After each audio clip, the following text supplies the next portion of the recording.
A Ginebra pasaron muchos días y muchas semanas sin que encontrara en mi valor suficiente para reemprender mi trabajo. Temía la venganza del ser demoníaco si lo defraudaba, pero lograba vencer la repugnancia que me inspiraba la tarea que me había impuesto. Me di cuenta de que no podía crear una hembra sin de nuevo dedicar varios meses al estudio profundo y a laboriosos experimentos. Tenía conocimiento de ciertos descubrimientos llevados a cabo por un científico inglés, cuyas experiencias me serían valiosas, y a veces pensaba en solicitar permiso de mi padre para ir a Inglaterra con este fin, pero me aferraba a cualquier pretexto para no interrumpir la incipiente tranquilidad que empezaba a sentir. Mi salud, muy debilitada hasta el momento, comenzaba ahora a fortalecerse, y mi estado de ánimo, cuando el triste recuerdo de la promesa hecha no lo empañaba, se elevaba bastante. Mi padre observaba con agrado esta mejoría, y se afanaba por buscar la mejor forma de borrar por completo la melancolía, que de vez en cuando me retornaba y ensombrecía tenazmente la tenue luz que intentaba abrirse paso en mí.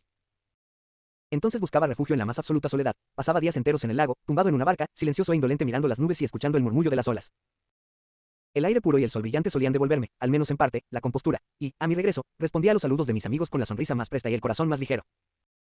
Fue a la vuelta de una de estas salidas cuando mi padre, llamándome aparte, me dijo: «Me satisface mucho, hijo, que vuelvas a tus antiguas distracciones y a ser el mismo de antes. Sin embargo, sigues triste y aún esquivas nuestra compañía. Durante algún tiempo he estado muy desorientado acerca de cuál podría ser la razón de esto, pero ayer tuve una idea, y te ruego que, si estoy en lo cierto, me la confirmes. Cualquier reserva a este respecto no solo sería injustificada, sino que aumentaría nuestras preocupaciones». Al oír estas palabras me puse a temblar, pero mi padre continuó: «Te confieso, hijo, que siempre he deseado tu matrimonio con tu prima, considerándolo el centro de nuestra felicidad doméstica y el báculo de mis postreros años. Os habéis sentido muy unidos desde niños, estudiabais juntos, y parecíais, por gustos y aficiones, idóneos el uno al otro.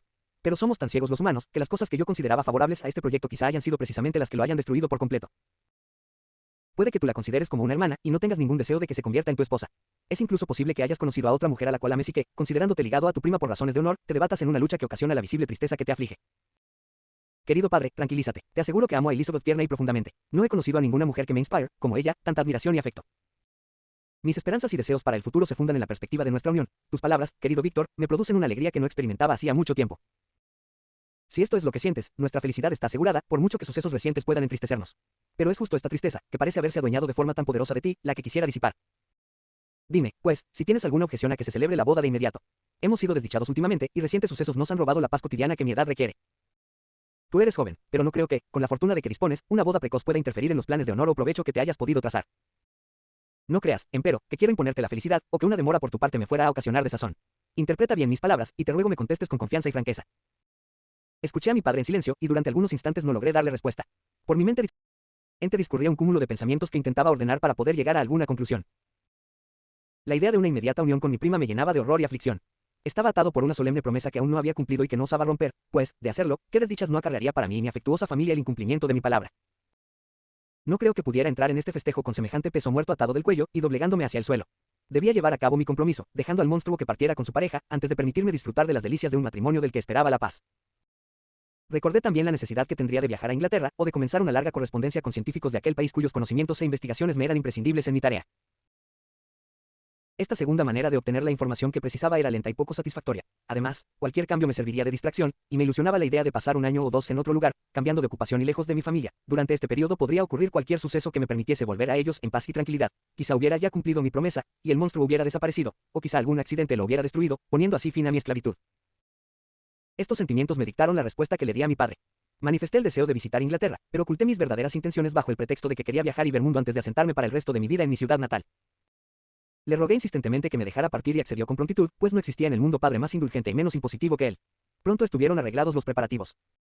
Yo viajaría a Estrasburgo, donde me reuniría con Clerval. Estaríamos una corta temporada en Holanda, pero la mayor parte del tiempo lo pasaríamos en Inglaterra.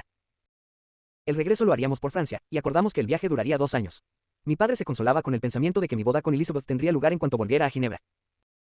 Estos 2 años pasarán muy deprisa, dijo, y será la última demora que se interponga en el camino de tu felicidad.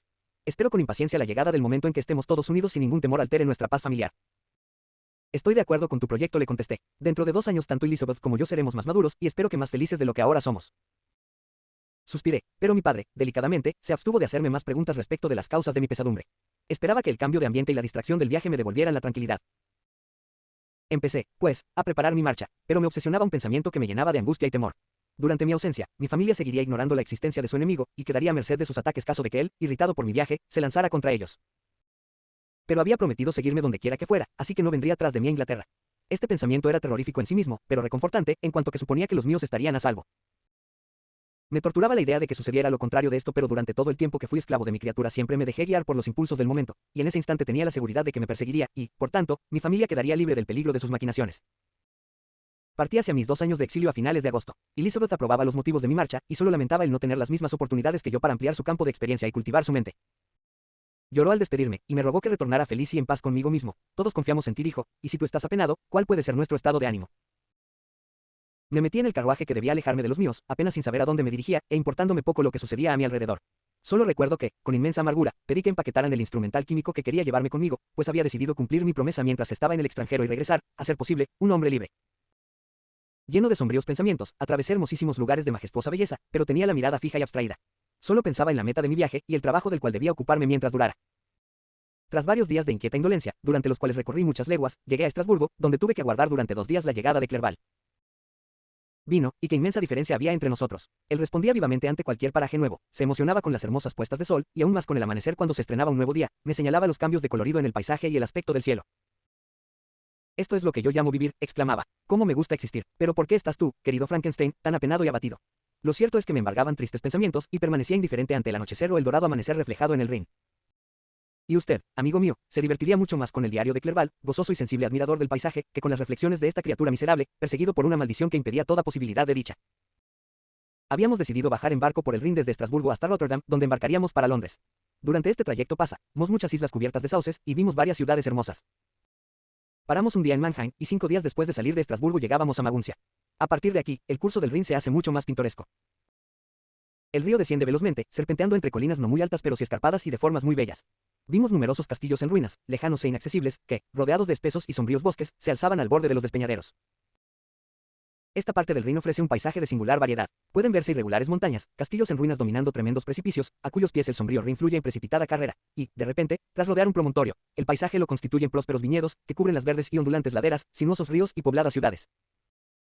Era la época de la vendimia, y, mientras viajábamos río abajo, escuchábamos las canciones de los trabajadores.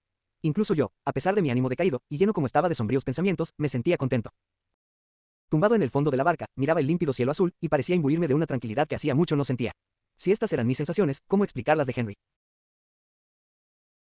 Se creía transportado a un país de hadas, y sentía una felicidad poco común en el hombre. He visto, decía, los parajes más hermosos de mi país, conozco los lagos de Lucerna y Uri, donde las nevadas montañas entran casi a pico en el agua, proyectando oscuras e impenetrables sombras que, de no ser por los verdes islotes que alegran la vista, parecerían lúgubres y tenebrosos. He visto también agitarse este lago con una tempestad, cuando el viento arremolinaba las aguas, dando una idea de lo que puede ser una tromba marina en el inmenso océano. He visto las olas estrellarse con furia al pie de las montañas, donde cayó la avalancha sobre el cura y su amante, cuyas moribundas voces, se dice, todavía se oyen cuando se acallan los vientos. He visto las montañas de Valais y las del país de Vaud, pero este país, Víctor, me gusta mucho más que todas aquellas maravillas. Las montañas de Suiza son más majestuosas y extrañas, pero hay un encanto especial en las márgenes de este río tan divino, que no es comparable a nada. Mira ese castillo que domina aquel precipicio, y es en aquella isla, casi oculto por el follaje de los hermosos árboles, y ese grupo de trabajadores que vienen de sus viñedos, y esa aldea medio oculta por los pliegues de la montaña. Sin duda, los espíritus que habitan y cuidan de este lugar tienen un alma más comprensiva para con el hombre que aquellos que pueblan el glaciar o que se refugian en las cimas inaccesibles de las montañas de nuestro país. Clerval, amigo del alma, incluso ahora me llena de satisfacción recordar tus palabras y dedicarte los elogios que tan merecidos tienes. Era un ser que se había educado en la poesía de la naturaleza. Su desbordante y entusiasta imaginación se veía matizada por la gran sensibilidad de su espíritu. Su corazón resumaba afecto, y su amistad era de esa naturaleza fiel y maravillosa que la gente de mundo se empeña en hacernos creer que solo existe en el reino de lo imaginario. Pero ni siquiera la comprensión y el cariño humanos bastaban para satisfacer su ávida mente. El espectáculo de la naturaleza, que en otros despierta simplemente admiración, era para el objeto de una pasión ardiente. La sonora catarata le obsesionaba como una pasión, la erguida roca, la montaña, y el bosque sombrío y tupido, sus formas y colores, eran para él un deseo, un sentimiento, y un amor, que no necesitaba de otros encantos remotos, que el pensamiento puede proporcionar, u otro atractivo que los ojos jamás vieron. ¿Y dónde está ahora? Se ha perdido para siempre este ser tan dulce y hermoso. Ha perecido esta mente tan repleta de pensamientos, de magníficas y caprichosas fantasías que formaban un mundo cuya existencia dependía de la vida de su creador. Existe ahora solo en mi recuerdo. No, no puede ser. Aquel cuerpo, tan perfectamente modelado, que irradiaba hermosura, se ha descompuesto, pero su espíritu sigue alentando y visitando a su desdichado amigo. Perdóneme usted este arranque de dolor. Estas pobres palabras son tan solo un insignificante tributo a la inapreciable valía de Henry, pero calman mi corazón, tan angustiado por su recuerdo. Continuaré mi relato. Dejamos Colonia y descendimos a las llanuras de Holanda, donde decidimos continuar por tierra el resto del viaje, pues el viento era desfavorable y la corriente del río demasiado lenta para ayudarnos. Aquí nuestro viaje perdió el interés que el magnífico paisaje había proporcionado hasta ahora, pero a los pocos días llegamos a Rotterdam desde donde proseguimos viaje a Inglaterra por mar. Era una límpida mañana, de finales de diciembre, cuando vi por primera vez los blancos acantilados de Gran Bretaña. Las orillas del Támesis ofrecían un nuevo paisaje, eran llanas pero fértiles, y casi todas las ciudades se significaban por algún recuerdo histórico. Tilbury, y recordamos la Armada Invencible, Gravesend, Woolwich y Greenwich, lugares de los que había oído hablar ya en mi país. Por fin divisamos los innumerables campanarios de Londres, dominados todos por la impresionante cúpula de San Pablo, y la torre, famosa en la historia de Inglaterra.